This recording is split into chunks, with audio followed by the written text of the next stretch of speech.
let me just tell you how good my God is. How good is your God? Let me tell you how good he is. Just a quick recap. Hit a deer. My car is going to need to be fixed majorly, and I need to make $1,000 for my deductible, and I had to figure out how I'm going to have a rental, and I am month to month single mom, solo parent. So I should be financially freaking out, but I've not really been I've just been thankful that nothing was worse than it could have been. Thankfully, I'm able to get a borrow car from my very good friends at Toyota. So once I put this in the shop, Toyota is letting me borrow one of the borrow cars. So that actually alleviates so much financial burden on me to have to get a rental car for 2 weeks. So, really, honestly, if I hadn't have been fired in 2020 from my other job, wrongfully fired, I should admit. If I hadn't have been fired, then I would not have met Jim Adams. And if I had not met Jim Adams, then I would not have been working at Toyota as a car sales professional. And had I not worked at Toyota as a car sales professional, I would have not realized my full potential in what kind of a different bracket of income I could actually see in my life. A. And B, I would not have made and forged such good relationships with people that I've been friends with ever since working at Athena after the car lot industry. Had I not been fired, I would not have been able to learn about vehicles, learn about what the process is buying and selling vehicles, and learn about what it looks like to be in the behind the scenes realm and forge connections with people that are really good people to have on your team and are knowledgeable. Had I not been fired, I would not be in this situation right here where I have favor, because I trusted in the process of being moved out of a place that was once comfortable, and I trusted the process of starting something that was completely different, brand new, and I never thought I could be capable of, because I trusted in the process to see what would happen if I just said yes to the things that were opening up for me, while also allowing the things that were removing from my life to let go of them without fighting to try to stay in a place that's not meant for me. This is such a good example of how every single step that you take in your life actually could lead to benefiting you, right? To being a part of your favor. I might not be meant to be a car sales professional for the rest of my life, and might not be my purpose, but I was meant to be in that industry because I was meant to forge those relationships, because I was meant to make connections with people and learn about it, and I was meant to be there for a reason. Sometimes the things that we do aren't meant for our forever, you know what I mean? But we should be very grateful for every single opportunity that we have and every single person we've had the ability to make friendships with along the way, because you literally never know. I haven't worked at Toyota since 2020 because I worked there for like about 6 months to 8 months, right? And then I got another job opportunity that fit me better, you know? And then that job opportunity, I was there for 5 years, but I stayed and forged those relationships. I always bought my car from my favorite people there. I always go and say hi whenever I'm in town. Like, I'm always forging those relationships because they're important to me. And even though I'm not at that job I was hired at, because they closed 5 years later, that gave me all the skill sets to be able to do exactly what I'm doing now. You know, like, it all really does connect together. So let this be a reminder that God's favor is in with everything. It's in everything.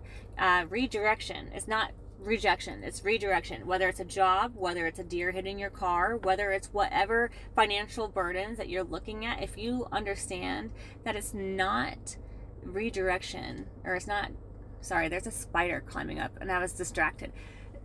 Spiders, hold on. Shut the front door. Spiritually, spiders can resemble people, choices, or small events that are much more connected than they first appear. What was I just speaking on? Just like every strand that a spider will web together, you can't see the full entire picture of what that strand does, but all of those strands are actually what creates the entire web, what connects everything together and holds it firm, especially when wind or rain comes. A spider's web will withstand wind and rain and weather, but without all of those individual strands together, then there would be no ability to actually be able to be strong and withstand upcoming events. You have to see the bigger picture. when you see the one single strand, whether it's getting hit by a deer, whether it's losing your job, whether it's being in a financially overwhelming situation and choosing to have faith instead of fear. All of those little pieces, all of those little connections, all of those little moments that you met people here and there, they matter.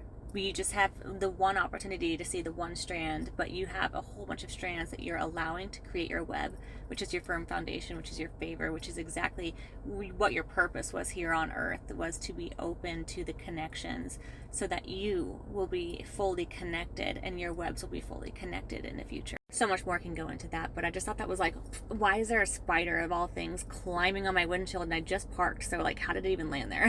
So anyways, I've raised $360 so far by selling things in my house, and I might have another 200 or so by doing some odd end jobs for some friends, and then I'm still going to be posting some things for sale. Plus I have TikTok commissions. Those are just unreliable, so I'm like, I could get $100 this week, next week, and the following week, which could be great to cover my deductible, which I will need to pay in about 2.5 weeks.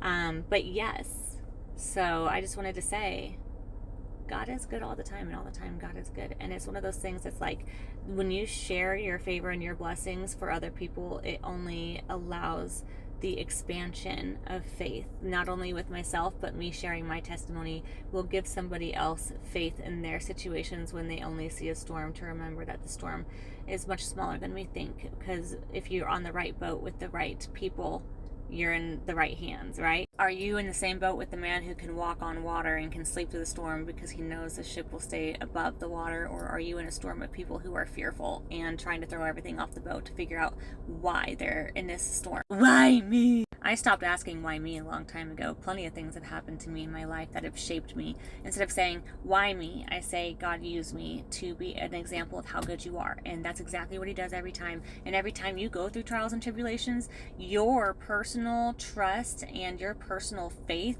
and your personal favor grow, because it does allow you the expansion time to remember that you're gonna be fine because of who you trust on. When you have to, what is it? Blessed are the poor, for they shall inherit the earth. How I interpret that, I think it's in Matthew, Beatitudes. How I interpret that is, blessed are the poor, not because you want to have no money, but blessed are the poor, for they shall inherit the earth. I look at it as, blessed are you when you have nothing and you remember where your riches come from.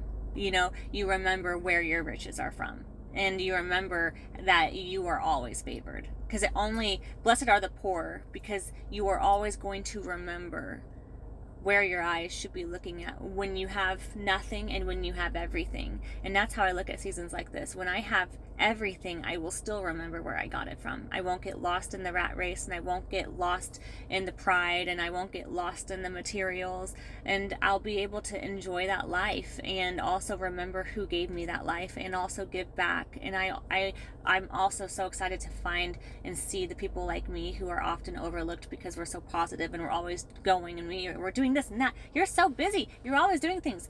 Do you think I want to relax? I do. But you see the hustlers and you see the people who are loud, and the people who are loud often get a lot more help than the people who are hustling. And I have an eye for the ones like me, and I can't wait when I have the abundance to be able to be that person that can bless somebody like me in a season I was once in. Remember? So anyways, just may that be encouragement for you guys. Blessed are you when you go through trials and tribulations, because your favor and your faith is only going to expand tenfold. And you're going to stay humbled, because when you stay humbled of where your riches come from, you don't get lost and you don't begin to walk on your own and only cry out to God when things get tough. You remember to thank him when you have everything as much as you thank him when you have nothing, because our gratitude doesn't come from what we see. It comes from our ability to understand that everything we have is always accessible, even when we see nothing or when we have everything. And the remembrance that everything that we have can easily be taken away in the split of a second, just as much as that same split of a second can bring us from prison right into leadership. Where I am now does not define where I'm going, and where I have reached does not define that I get to stay there on my own. It all starts with being grateful and humble, regardless of what you see, what you have in front of you, and what money is in the bank. Anyways, I'll keep you updated with the blessings that are to come, but I was just like, you know what? God is good. and I'm going to share my testimony of this part of the chapter.